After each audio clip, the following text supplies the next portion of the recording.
Isang maganda at pinagpalang umaga po sa ating lahat. Sige po, inaanayahan ko po ang lahat na tumayo.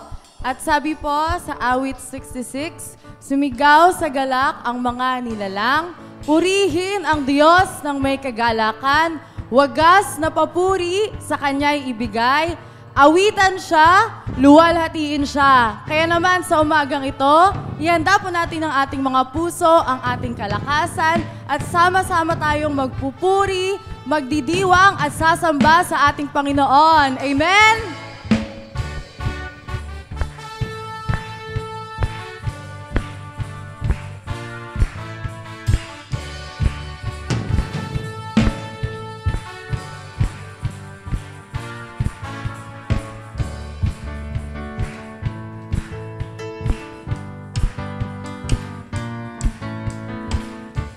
Okay, sarap magpuri, sumamba sa ating Diyos.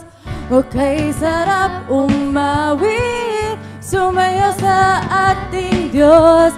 Sabay-sabay na itataas ang ating mga tinig. Sabay-sabay na sisigaw ng hallelujah.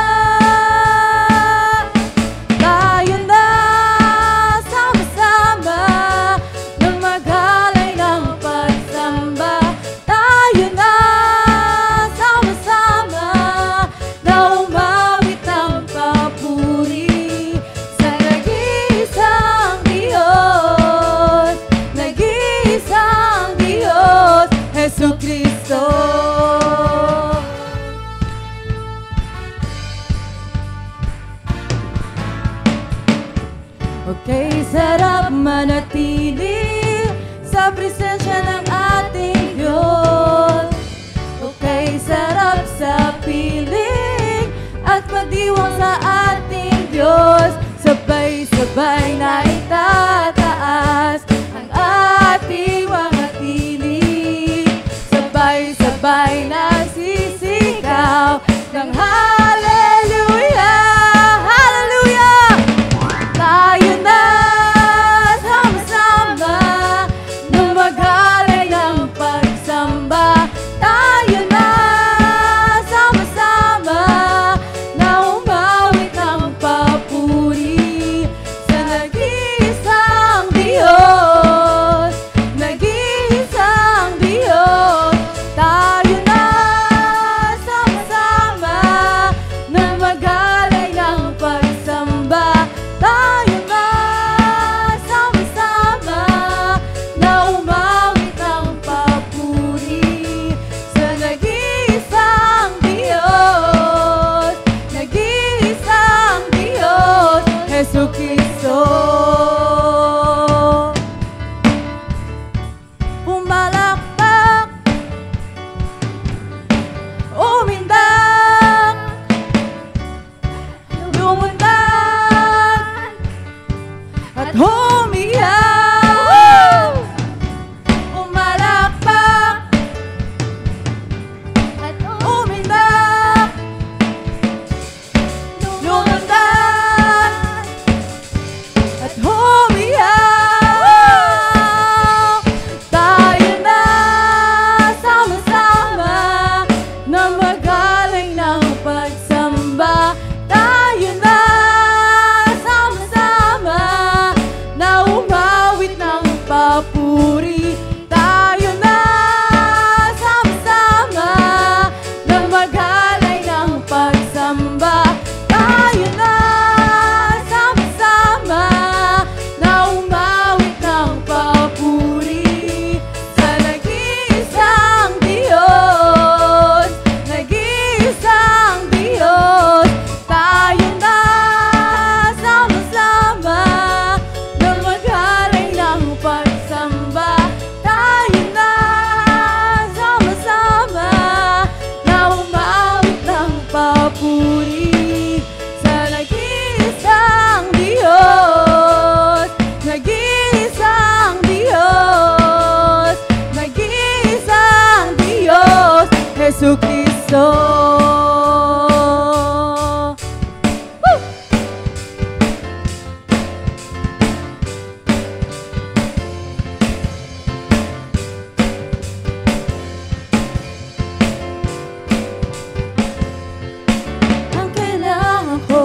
ay pag-ibig mo, O Diyos sa buhay kong ito. Ang kagalakan mo ay kalakasan ko, Ikaw ang nais ko, Ikaw lamang ang pupurihin. Ang pangalan mo'y dadakilain, wala na sa'yo'y maihahambing. Ang awit ko'y iyong dinggin. Langit ang aking nadarama, sa tuwing kapiling ka, ang puso ko'y sumisigla. Kapag sa'yo'y sumasamba, langit ang aking nadarama. Sa tuwing kapiling ka, ang puso ko'y sumisigla. Kapag sa'yo'y sumasamba.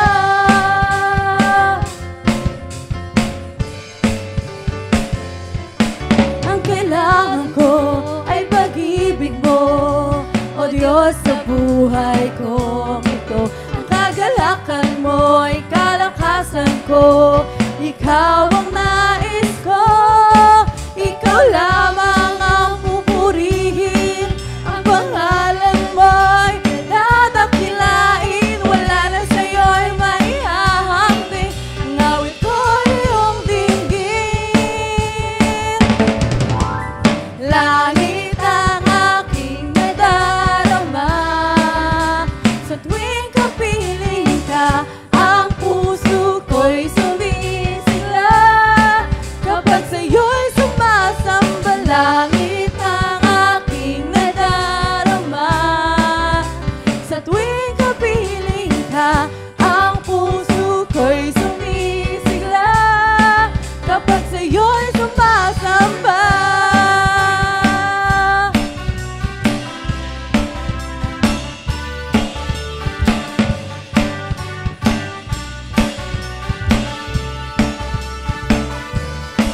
Ikaw lamang ang pupurihin. Ang pangalan mo'y dadakilain, wala na sa'yo'y maihahambing. Ang awit ko'y iyong dinggin. Langit ang aking nadarama, sa tuwing kapiling ka, ang puso ko'y sumisigla. Kapag sa'yo'y sumasamba, langit ang aking nadarama. Sa tuwing kapiling ka, ang puso ko'y sumisigla. Kapag sa'yo'y sumasamba. Kapag sa'yo'y sumasamba. Kapag sa'yo'y sumasamba.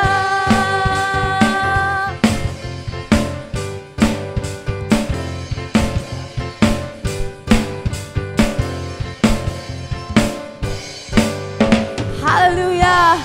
Hallelujah! Hallelujah! Tunay nga sa presensya mo, O Diyos. Sa piling mo, O Diyos, ay may tunay na kalakasan, may tunay na kagalakan, Panginoon. Kahit patuloy kaming aawit sa iyo, Panginoon. Hallelujah.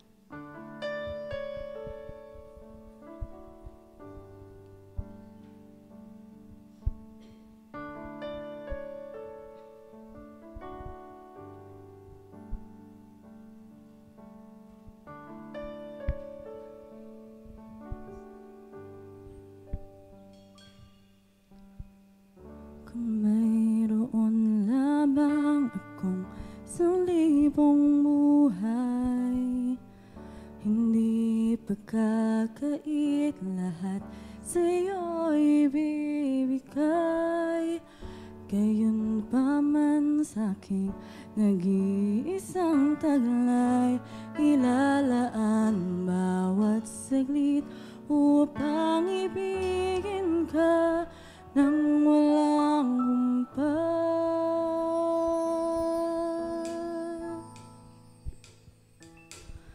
Gaya ng dagat na hindi napapagal sa pag-alon, ang puso ko ay sa'yo magmamahal sa habang panahon. Natatanging kayamanan ko, ikaw ay sambahin.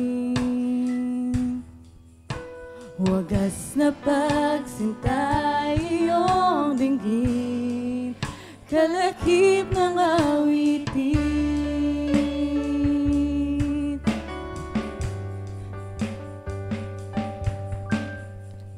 Kung mayroon lamang akong 1,000 buhay, hindi pagkakait lahat sa'yo ibibigay.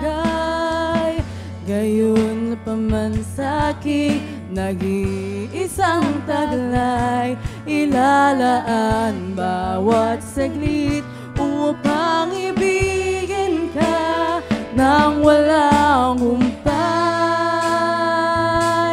Gaya ng dagat na hindi napapagal sa pag-alon, ang puso ko ay sa'yo magmamahal sa habang panahon. Natatanging kayamanan ko, ikaw ay sambahin. Wagas na pagsinta iyong dinggin, kalakip ng awitin.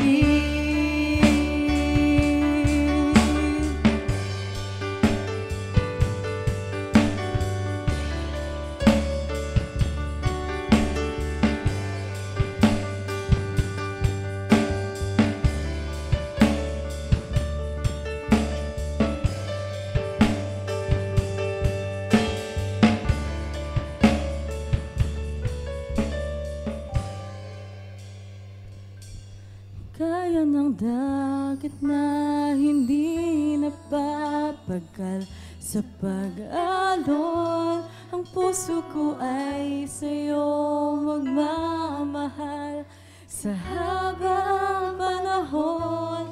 Kaya ng dagat na hindi napapagal sa pag-alon, ang puso ko ay sa'yo magmamahal sa habang panahon. Natatanging kayamanan ko'y ikaw ay sambahin.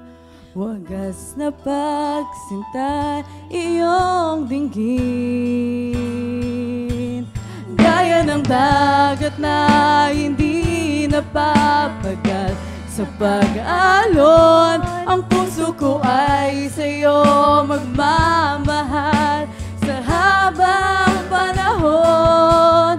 Natatanging kayamanan ko'y ikaw ay sambahin. Wagas na pagsinta iyong dinggin, wagas na pagsinta iyong dinggin,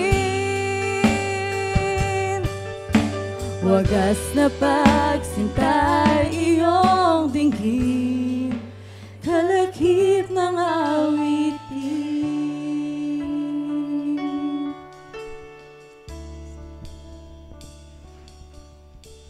Awitin ko man lahat ng awit sa mundo, ay di kaya ilarawan ng kadakilaan mo. Kulang ang lahat ng tula, kulang maging mga salita upang ihayag ang kabutihan mo.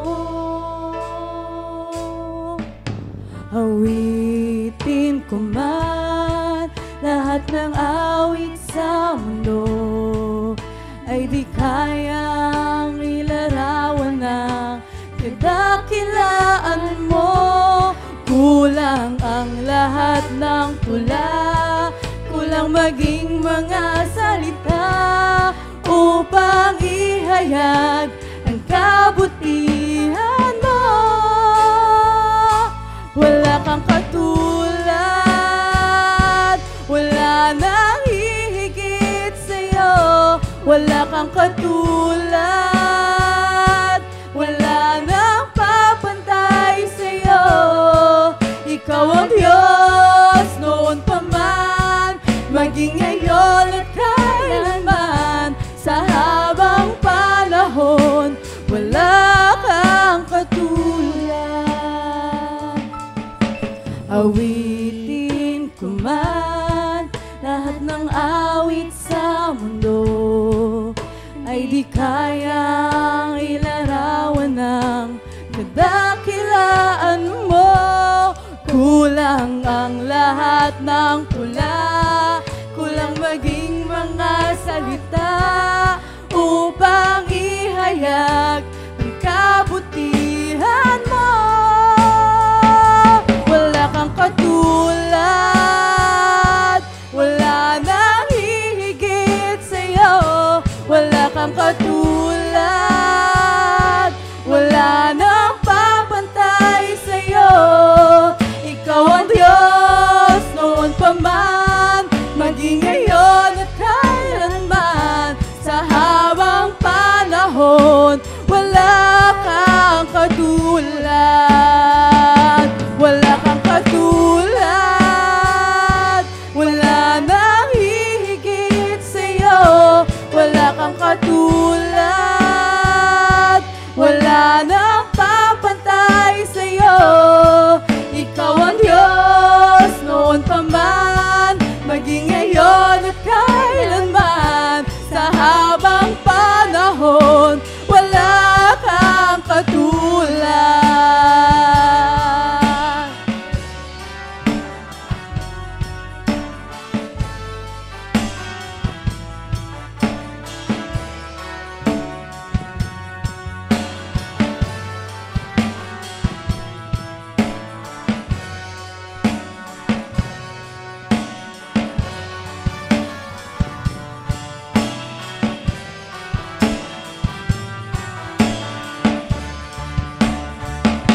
Wala kang katulad, wala nang hihigit sa'yo. Wala kang katulad,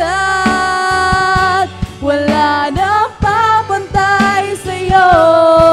Ikaw ang Diyos noon pa man, maging ngayon at kailanman. Sa habang panahon, wala kang katulad.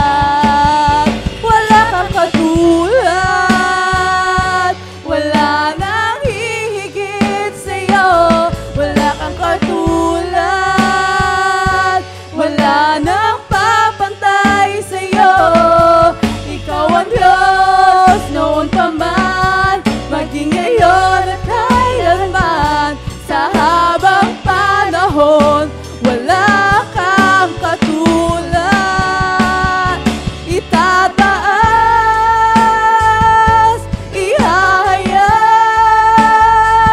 pangalan mo'y itatanyag.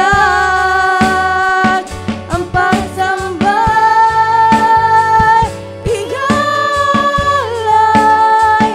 Panginoon, ikaw lamang. Itataas, ihahayag pangalan mo'y itatanyag. Ang pagsambay, igalay, Panginoon, ikaw lamang.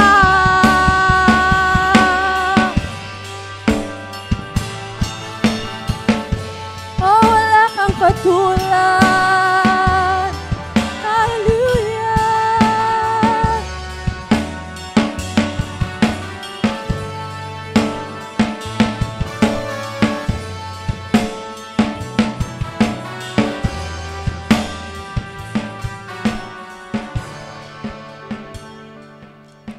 Sa paglipas ng panahon, ikaw pa rin hanggang ngayon, at magpakailanman, Panginoon. lipas ng panahon, ikaw pa rin hanggang ngayon, at magpakailanman, Panginoon, itataas, ihahayag, pangalan mo, itatayag, ang pagsamba, iyalay, Panginoon, ikaw lamang, itataas, ihahayag, pangalan mo, itatayag, ang pagsamba, iyalay, Panginoon, ikaw lamang, itataas, ihahayag, ang ngalan mo, itatayag, ang pagsamba, iyalay, Panginoon, ikaw lamang, Panginoon, ikaw lamang, Panginoon, ikaw lamang.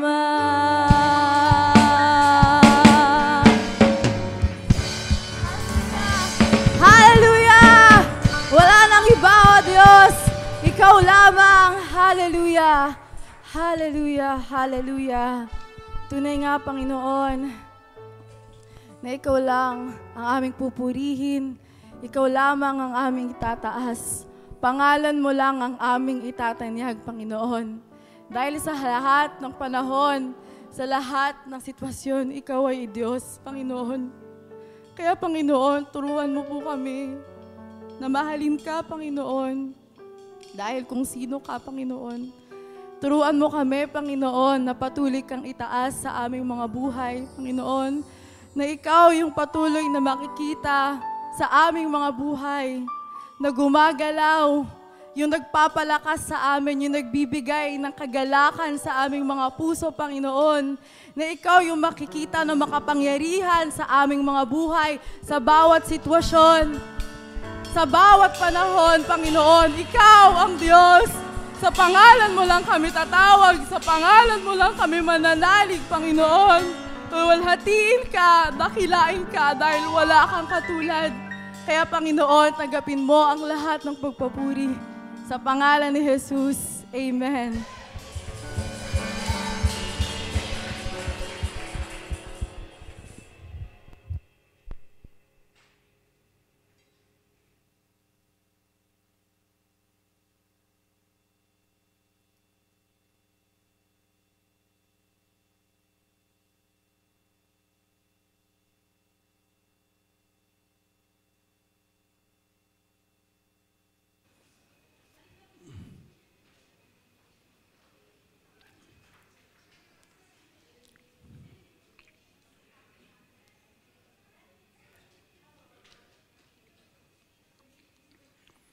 Good morning. Good morning. God is good. And all the time, God is good. Amen. Praise the Lord. Kahit ang sitwasyon, kung minsan hindi siya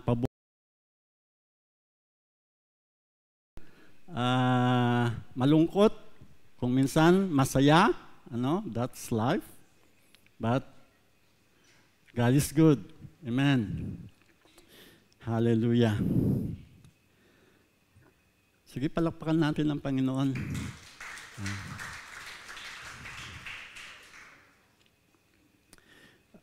Unang-una, I would like to thank the Lord for giving us the strength.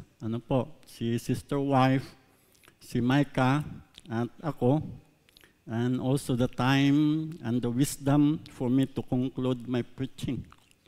I only slept for more than 2 hours because pagkatapos po ng Don Mats po natin nung kahapon, itinakbo namin ulit si Sister Wife sa Heart Center, at nahihirapan po siyang huminga, at 12 midnight na po kami nakauwi.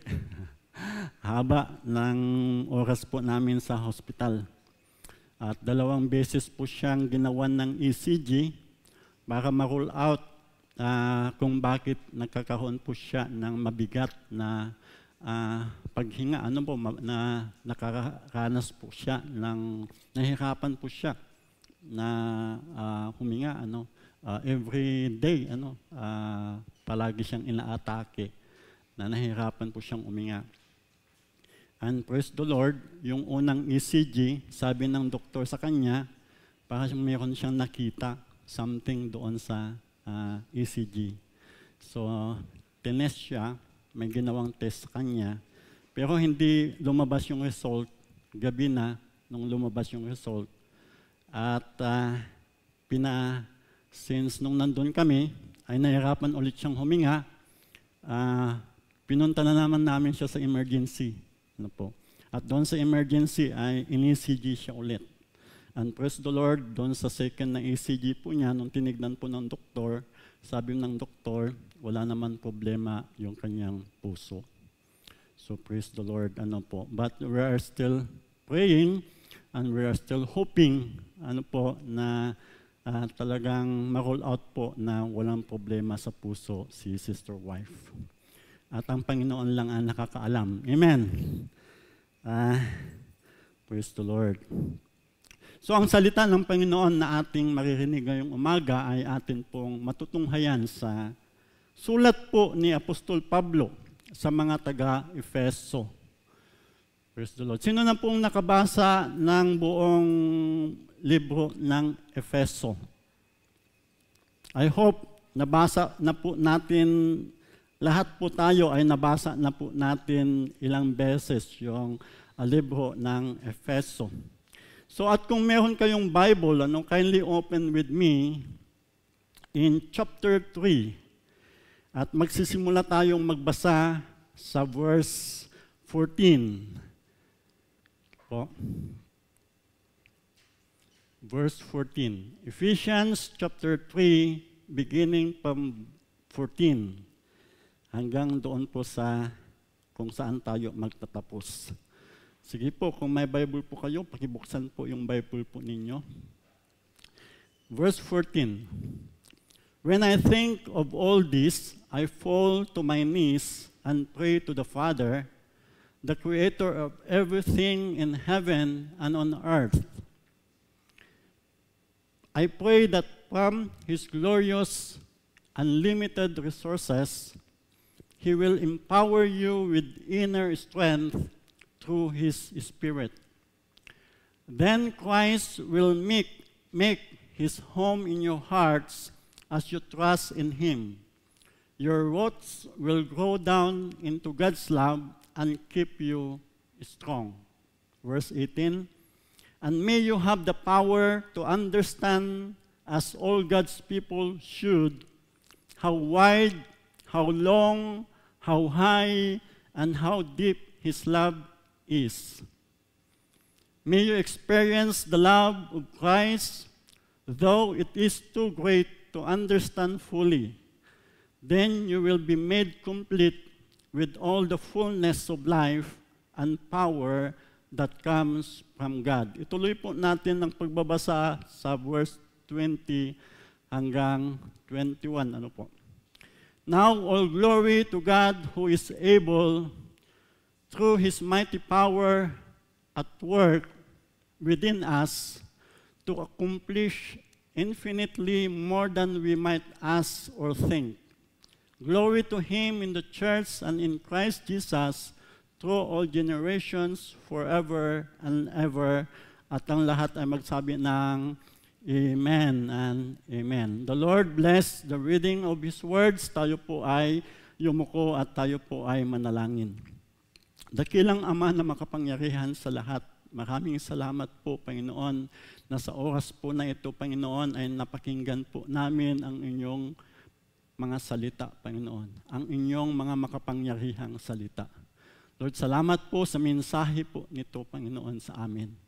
Pagpalain mo po, Panginoon, sa aming pong pakikinig ng iyong mga salita.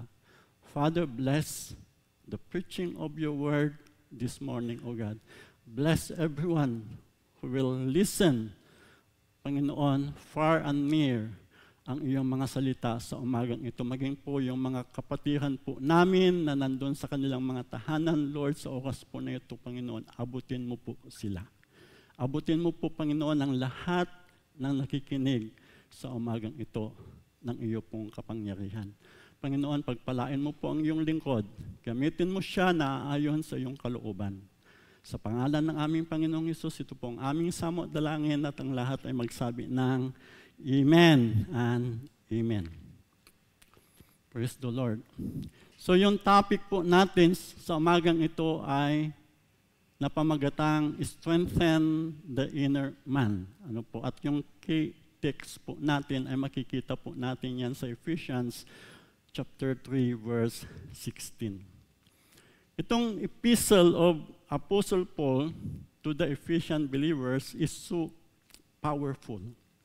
Kapag babasahin niyo po yung book of Ephesians, talagang mapamamangha kayo because it is so powerful and it is so encouraging that I am also exhorting you to read it. Ano po? Kapag hindi niyo pa ito nabasa, basahin po natin ito paulit-ulit.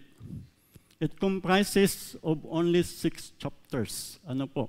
6 lang po na chapters po yung book of Efeso. It might take half an hour to read. Baka wala pang kalahating oras na basahin po natin ito. But it is important for our benefits if we read it prayerfully all over again, and again.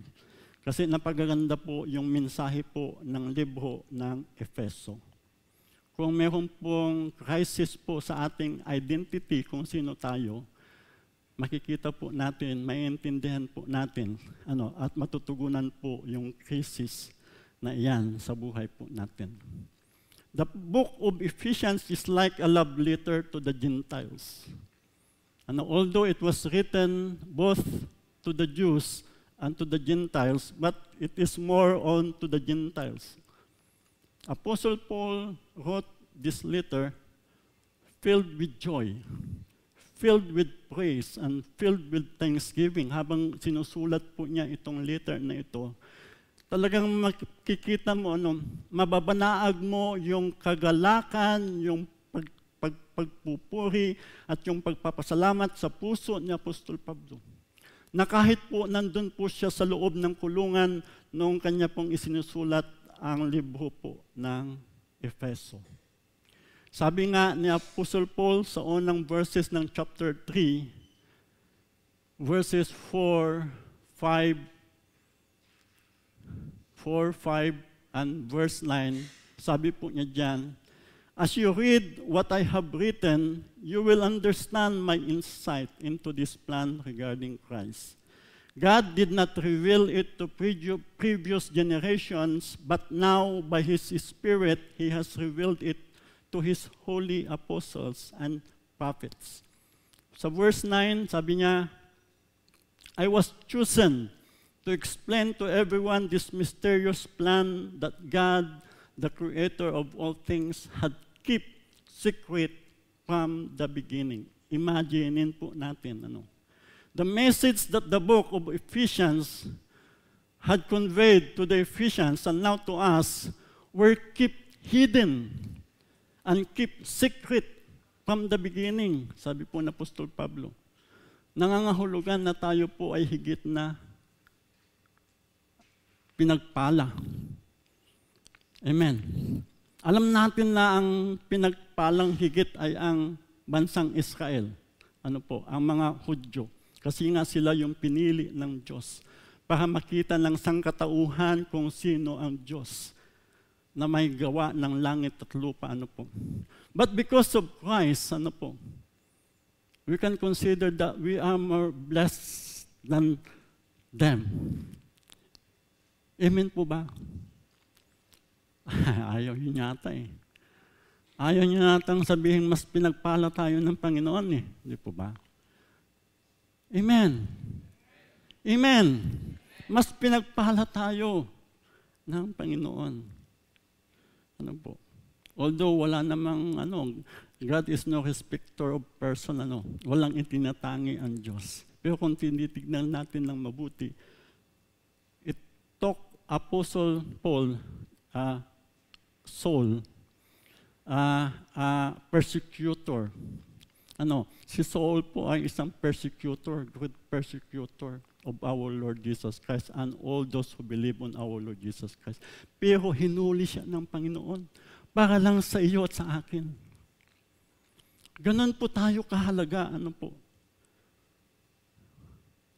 This is the reason why the book of Ephesians is considered by many as a precious gem or stone.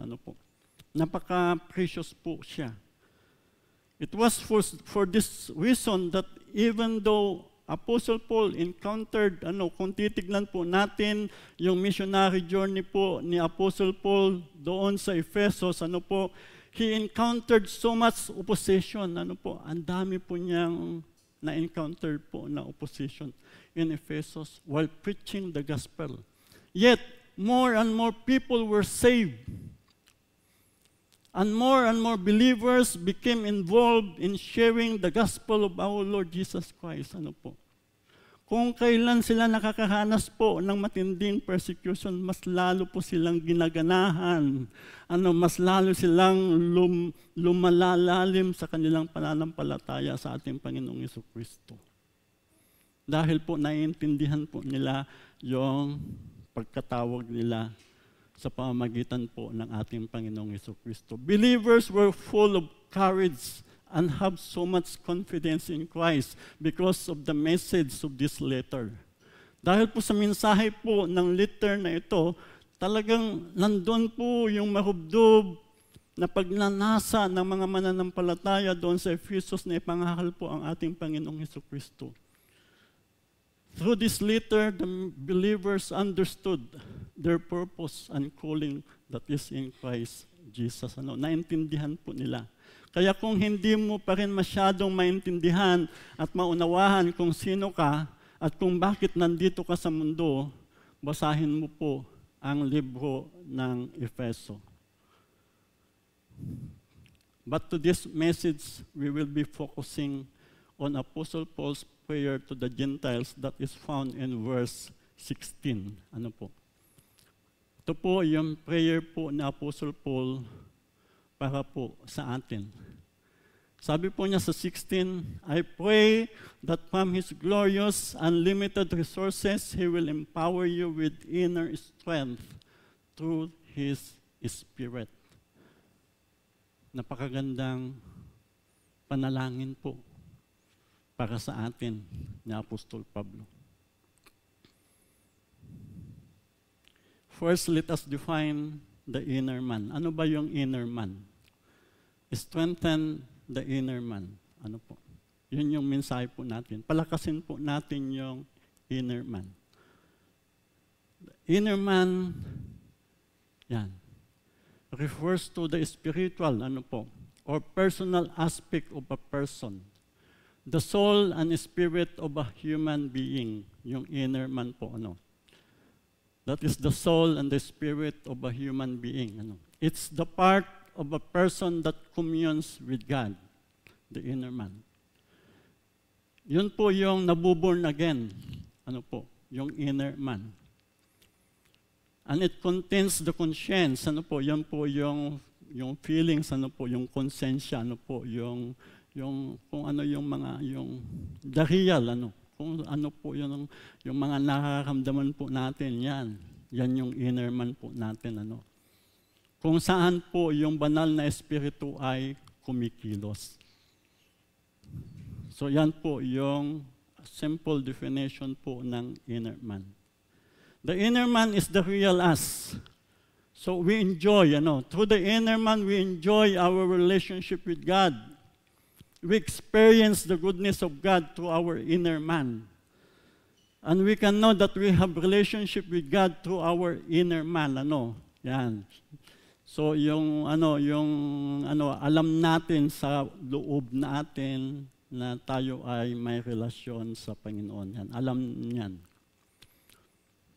So we need to understand from the prayer, kailangan po natin maintindihan doon sa panalangin, doon sa panalangin po ng Apostol Pablo, we need to understand that the inner man, though it is already born again na yan, kasi ang kausap ni Apostol Pablo dito ay yung mga na-born again, yung mga mananampalataya. But it is not yet fully strengthened or fully able, hindi pa po siya talaga, hindi pa niya kayang makomprehend yung mga bagay patungkol sa Diyos. Yung inner man. Though we commune with God, kaya sabi natin yan, the inner man communes with God, we have relationship with God through our Lord Jesus Christ. Pero yung katatayuan po natin, hindi pa natin ganap na maintindihan yung mga bagay patungkol sa Diyos. Kaya kung minsan may mga pagsubok, yung mga pagsubok sa ating pananampalataya, kung minsan hindi pa natin masyado maintindihan yan. Kaya hindi pa natin lubos na kilala ang Diyos. May relasyon na tayo sa Panginoon, pero sino na ba dito yung lubos na nakakilala sa ating Panginoong Jesucristo o sa ating Diyos? Hindi pa po natin ganap na kilala ang Diyos na pinaglilingkuran natin. Kaya para mangyari po yan, the inner man must be strengthened. Para mangyari po yon, kailangan po yung inner man po natin ay kailangan po siyang palakasin. Palakasin yung inner man po natin. So there are 3 reasons that Apostle Paul mentioned why he prayed for the inner to be strengthened. Kung bakit niya po ipinalalangin na yung ating pong inner man ay kailangan po siyang mapalakas. May 3 dahilan po na makikita po natin dito sa ating binasa, sa ating text, scripture text, kung bakit po kailangan po mapalakas po yung ating inner man. 1, sabi niya po doon sa verse 17, sabi niya, then Christ will make His home in your hearts as you trust in Him. Your roots will grow down into God's love and keep you strong. Yan po yung isang dahilan, kung bakit kailangan po na mapalakas po yung inner man po natin. Ang ating Panginoong Jesucristo po is our firm foundation. Siya po yung firm foundation po natin. Wala tayong ibang pundasyon kundi ang ating Panginoong Jesucristo. So as the Holy Spirit takes residence in us, so with Christ.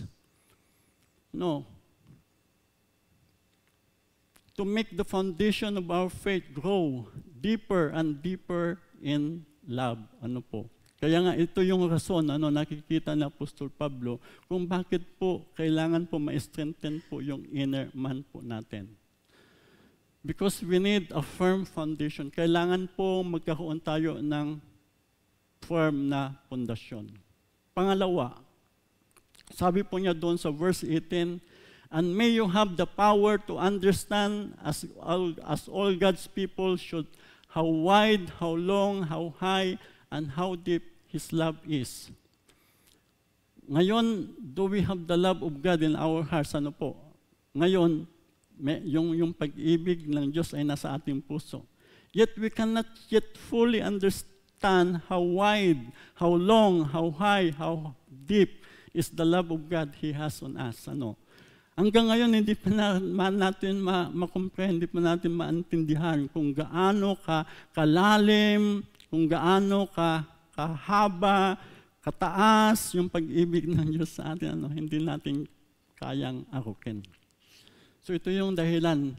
Habang nai-strengthen po yung inner man po natin, doon po natin nakakanasan, doon po natin unti-unti na kukomprehend po yung kadakilaan ng pag-ibig niya sa atin, ng Diyos sa atin. Kapag hindi po na papalakas po yung inner man po natin, hindi po natin kayang akukin.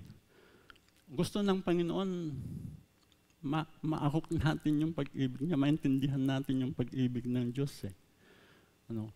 Dahil kapag naunawaan natin yung pag-ibig ng Diyos, nakikita natin, mas lalo natin may enjoy yung pag-ibig ng Diyos sa atin. Amen po ba?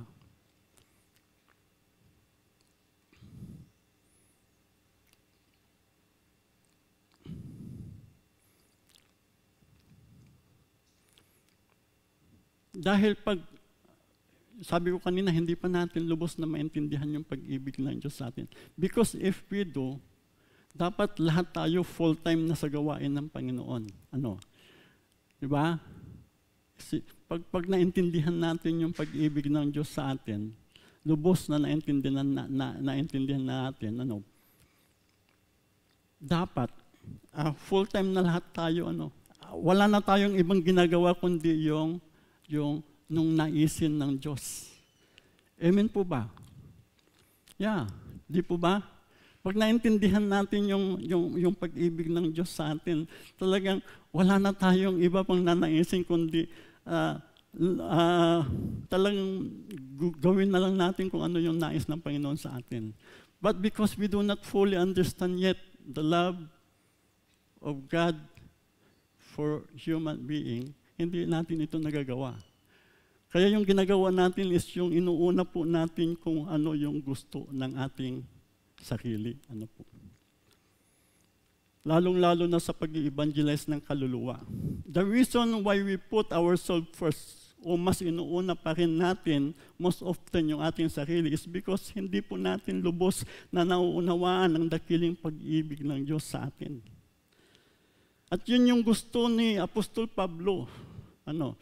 Yun yung naisin po niya na mangyari po sa atin. Kaya nga, he is praying to God to empower our inner man. Dahil ang nais po ni Apostol Pablo ay maunawaan po natin, maintindihan po natin yung pag-ibig ng Diyos na meron siya para sa atin at para sa sanlibutan. Dahil walang pinakamahalaga sa Diyos kundi yung maglingkod sa Kanya. The best palagi kong it always reminded me yung words ng spiritual pastor ko nung pa ako, young people pa ako. Sabi niya, palagi niyang pinapaalam niya sa akin. Sabi niya, the best thing in life is to serve the Lord. Walang higit sa buhay natin kundi ang maglingkod sa Diyos. At magagawa lang po natin iyan kapag na-strengthen po yung ating inner man. Pangatlo, sabi po niya doon sa verse 19, may you experience the love of Christ, though it is too great to understand fully, then you will be made complete with all the fullness of life and power that comes from God. Hindi pa tayo perfect. We are not perfect. Pero yan po yung ating end goals. Yan po yung end goals po natin. So as we continue to experience the love and grace of God in our inner man, ginagawa tayong dalisay ng Diyos. Ginagawa tayong dalisay ng Diyos until we become complete. Hindi pa po tayo complete. Kaya nga ito yung panalangin ni Apostol Pablo para sa atin. Sabi niya, then you will be made complete with all the fullness of life and power that comes from God. Okay. Because yun yung end goal po ng Diyos sa buhay po natin. We become complete. Maging kompleto po tayo. Not only in the likeness of Christ, but to fully experience life and power that comes from God. Sabi po niya dyan. God wants us to be victorious in all things. Nais po ng Diyos na lahat po, sa lahat ng pagkakataon po, tayo po ay victorious for that to happen, it takes the inner to be strengthened. Kailangan po yung inner man ma-strengthen po siya. Ano po? So ito po yung nakikita po natin na tatlong rason, ano po, kung bakit po yun yung dalangin po ni Apostol Pablo to empower the inner man, ano po. Yun po yung desire po niya for all the believers in Christ in Ephesus. At hindi lamang po sa mga mananampalataya doon sa Ephesus, kundi sa bawat isa sa atin. And not only that, hindi lamang po yun. Alam po natin, na sabi po niya doon sa Ephesians, ang sabi po niya doon sa Ephesians chapter 6 verse 12. Ang sabi po niya diyan, for we are not fighting against flesh and blood, enemies, but against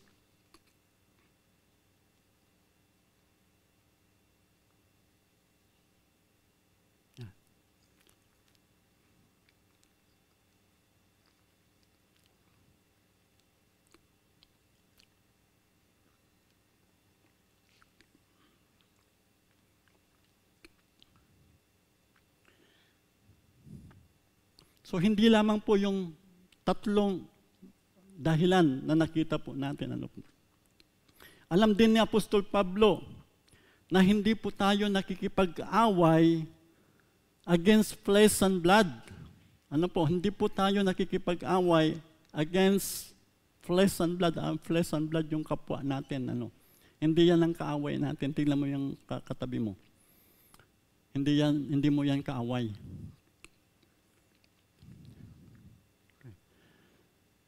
Ayaw natin tignan yung kapwa natin. Tignan mo yung kapwa mo. Yan. Yan. Hindi mo yan kaaway. Kaibigan mo yan. Kapatid mo yan sa Panginoon. Pinapanalangin mo ba yan? O yun sa likod naman. Tignan mo naman yun sa likod.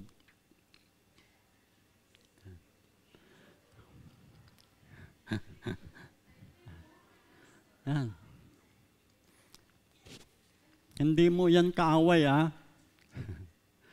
Yan, hindi mo, pinapaalala lang sa atin, ng salita ng Panginoon na hindi po tao ang ating kaaway. Hindi po tao ang ating kaaway. Ang kaaway po natin is, sabi niya, is against evil rulers, authorities of the unseen world, against mighty powers in this dark world, and against evil spirit in the heavenly places, sabi niya. Kaya kailangan pong ma-strengthen po yung inner man po in order to win against these evil rulers and authorities of the unseen world. Kapag hindi po na-strengthen, hindi po pinapalakas, hindi po natin pinapalakas po yung ating panloob, palagi lang natin pinapalakas yung panlabas, Di ba? Diba? Every now and then, pinapalakas natin yung panlabas, di ba? Pero nakakalimutan po natin yung pinaka-importante sa lahat, yung panloob.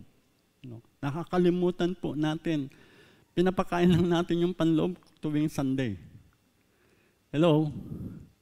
Tuwing Sunday lang ba natin pinapakain yung panloob natin? Diba? Because that is the real you. The inner man is the real you. So dapat yun yung palagi mong pinapakain. Dapat may pa yan. Dapat mayroon pang merienda yan. Amen. May snack pa yan. Amen. Kaso hindi yun yung nangyayari. Diba? Kasi hindi natin naintindihan kung ano po yung plano ng Diyos sa atin. Kasi pag naintindihan po natin, pag na-strengthen po yung inner man natin, naintindihan po natin, yun yung gusto ni Apostol Pablo. Yun yung context ng writing ng Apostol Pablo when we read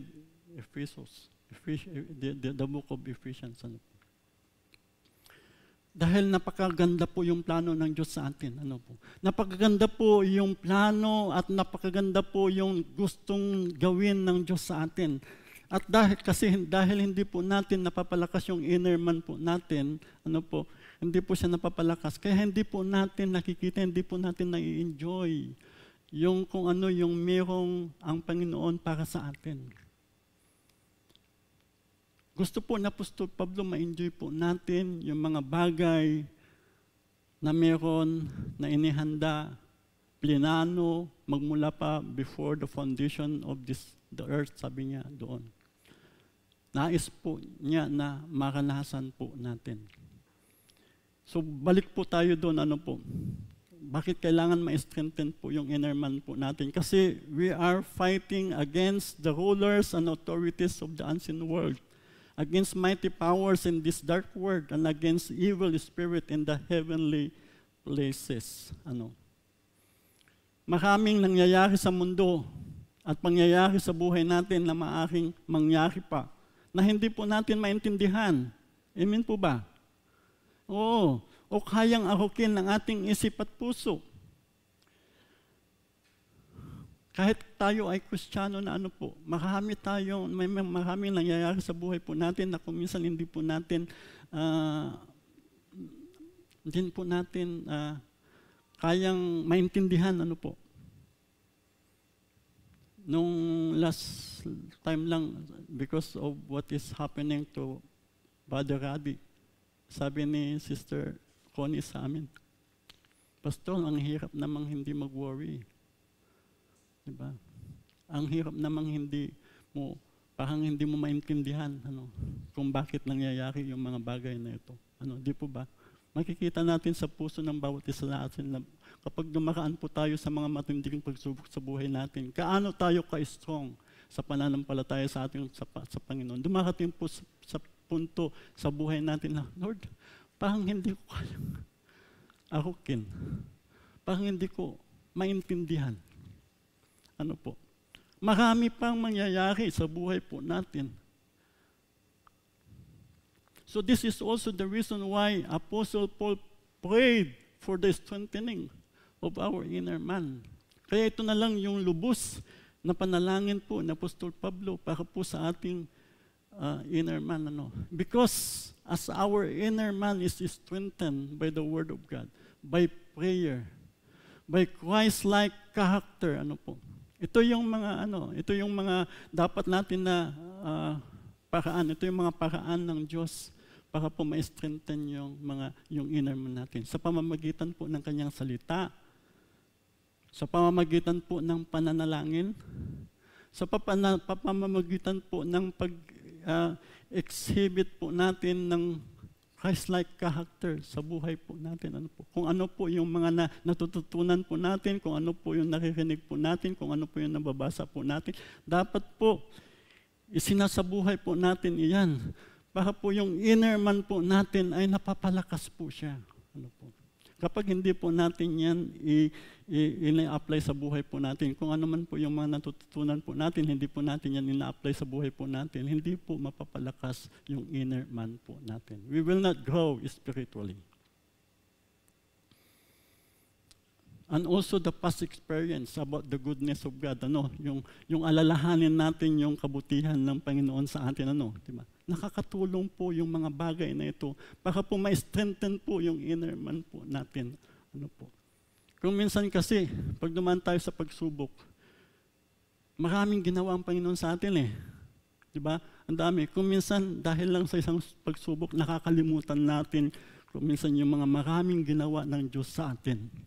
Nagfo-focus tayo doon sa isang pagsubok na dumating sa buhay po natin. So instead na mag-focus po tayo doon sa nangyayari ngayon sa buhay natin, bakit hindi tayo mag-focus doon sa ginawa na ng Diyos sa atin? Amen. Napaka-faithful po ang Panginoon sa atin. Sabi ng Panginoon, I will never leave you nor forsake you. Pag dumaraan po tayo sa mga pagsubok, sabi ng Panginoon sa atin, kailanman hindi niya po tayo iiwanan at hindi niya po tayo pababayaan. So these are the things that keeping our faith in God. Para lalo pa tayong magtiwala sa Kanya at lalo pa tayong mag-obey sa Kanya. We know the experience of Apostle Paul. Sino dito ang hindi nakakilala kay Apostol Pablo? Marami po siyang pinagdaanan, yung experience po niya as Christian. He ended up in prison until he was killed. Yun po yung experience po na parang maaaring sabihin po natin ang saklap naman ng buhay ni Apostol Pablo. nung nabubuhay pa siya. But to tell you, siya po yung taong naka-experience ng tudo-tudong kabutihan ng Diyos. Tudo-tudo. Kahit sabihin po natin, ang saklap naman ng buhay sa ating sa mindset ng mundo, po. Ganon yung maaaring turing natin kay Apostol Pablo. Pero sa totoo lang, si Apostol Pablo po yung naka-experience po ng tudo-tudong kabutihan ng Diyos. Dinala nga siya ng Panginoon sa langit, diba? At nakita niya yung kaluwalhatian ng Diyos. That is why ito yung panalangin niya sa atin. This is why he said in verse 14, anong sabi niya in verse 14? Sabi niya, when I think of all this, yung experience po niya, when I think of all this, I fall to my knees and pray to the Father, the Creator of everything in heaven and on earth. I pray that from His glorious unlimited resources, He will empower you with inner strength through His Spirit. Ano po?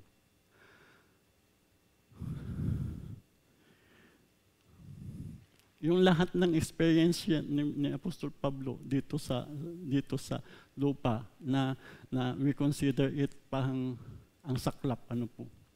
Pinakita ng Panginoon sa kanya ang langit. It cannot be compared.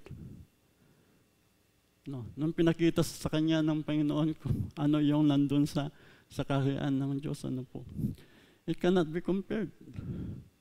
Kaya sabi na Apostol Pablo, yung mga nangyayari sa buhay po natin, ano lang yan, pansamantala lang yan. Amen. Pansamantala lamang po yung mga nangyayari sa buhay po natin ng mga pagsubok. Kaya sabi niya, when I think of all this, I fall to my knees and pray to the Father. So He wants you and me. Ang nais po na Apostol Pablo para sa iyo at para sa akin is to experience the same, kung ano yung naranasan po niya. Kung ano po yung ipinakita ng Diyos sa kanya, nais po na Apostol Pablo na maranasan po natin yan. Not the persecution. Pero pag ma-persecute man tayo, we gladly welcome, di po ba? Kasi pag, sabi nga ng Panginoong Jesucristo, kapag na-persecute kayo for my sake, sabi niya, di ba? Mas yung rewards natin doon sa langit. Hindi po yung persecution na nakanasan po na Apostol Pablo, yung pinapanalangin po niya na ma-experience po natin. Pinapanalangin po niya na makita po natin yung kaluwalhatian ng Diyos that have fallen on Him. Yung goodness po ng Diyos na kanya pong naranasan. So the inner man must be strengthened in order that we may understand fully the mysterious plan of God that is in Christ Jesus. Marami pa pong mga hindi po natin alam, nakikita na plano ng Diyos sa atin, na nais ng Diyos na maranasan po natin. Kailangan lang po natin palakasin po yung ating inner man. The inner man should, yung longing po niya, longing for God. And to wrap it up, wala na po akong oras. The inner man is strengthened, kagaya ng sinabi ko kanina. Sabi niya, tandaan po natin ito, napaka-importante po ito. God's Word. Bigyan po natin ng pansin yung salita ng Panginoon. Kasi sa totoo lang, dito tayo nagkukulang. Yung pagbabasa at pagbabasa at pagbabasa at pagbabasa ng salita ng Panginoon. At yung pangalawa, yung pananalangin. Let us fall down on our knees. Kapag matutunan po natin magpakumbaba sa Diyos sa pamamagitan po ng pag-fall down sa Kanya sa pamamagitan po ng panalangin, makakanasan po natin yung glory ng Panginoon. Number 3, exhibiting consistent Christ-like character. Dapat kung ano po yung mga natututunan natin sa salita ng Panginoon, kung ano po yung inire-reveal sa atin sa pamamagitan ng ating mga panalangin, yung pangungusap ng Panginoon sa ating mga pananalangin, ano po, kailangan pinapakita natin ito. Ginagawa po natin ito, ano po. And number 4 is remembering God's faithfulness to you in the past. Instead na mag-focus po tayo doon sa problema natin ngayon, mag-focus tayo doon sa mga ginawa na ng Panginoon sa atin. So sa pamamagitan ng 4 na ito, makikita po natin lalalim at lalalim yung ating pananampalataya, lalalim at lalalim yung ating kaalaman, yung pangunawa natin sa mga bagay patungkol sa Diyos. At makikita po natin, may enjoy po natin yung ating relasyon sa Panginoon. Na-enjoy nyo ba yung relasyon ninyo sa Panginoon? I hope we all enjoy our relationship with God. Our enemy is so powerful that it takes the inner man to be strengthened. Para maintindihan po natin, to understand din po yung armor po natin. Kasi naikuan ko kanina yung 6:12, yung Ephesians 6:12, po. Doon yung armor, Kasi napakahalaga yung armor natin eh. Meron nga tayong armor, meron nga tayong armas. Pero hindi naman natin kayang gamitin, po. So kapag makaya natin gamitin ito kapag yung inner man po natin ay napapalakas po siya. Hindi natin kayang gamitin yung mga armor na ito kasi hindi po malakas yung ating inner man. Po. So in conclusion, sabi po niya sa Isaiah chapter 55 verse 8 and 9, sabi niya, "My thoughts are nothing like your thoughts, says the Lord, and my ways are far beyond anything you could imagine. For just as the heavens are higher than the earth, so my ways are higher than your ways, and my thoughts higher than your thoughts." Alam naman po natin na talagang in all things, God is superior above all. Po? Hindi natin, sabi nga niya dyan. Pero, gustong-gusto ng Panginoon na maintindihan po natin. God's plan is for us to know Him deeper. Yun po yung plano ng Panginoon.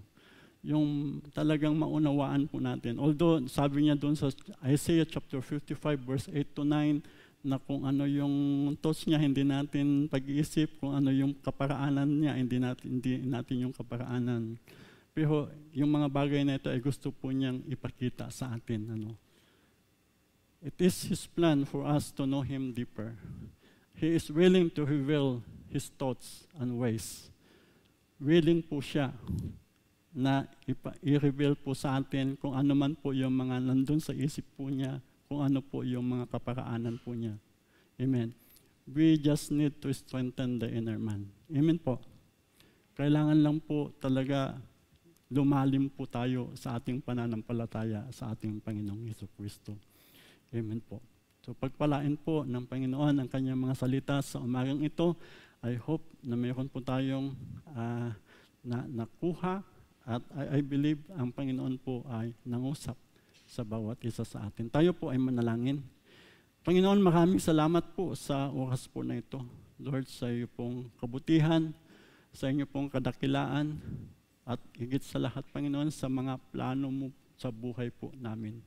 Lord, sa oras po na ito, Panginoon, patuloy po kaming nagpapakumbaba sa inyo, O Diyos. Lord, dalangin po namin na kung ano po yung naisin ni Apostol Pablo, ipinanalangin po niya para sa amin. Lord, yun din po yung naisin ng puso po namin. Naisin po namin na makilala ka ng lubos, Panginoon. So that, Lord, maranasan po namin ang iyong pong kaluwalhatian. Maranasan po namin, Panginoon, ang iyong kabutihan. Lord, hindi lamang po, Panginoon, yung in fullness, Panginoon. Gusto po namin maranasan in fullness, Panginoon. Kagaya po na naranasan ni Apostol Pablo. Pagpalain mo po, Panginoon, ang bawat isa sa amin. Lord, sa pangalan po ng aming Panginoong Hesus, ito pong aming samo dalangin. Amen at amen. God bless you po.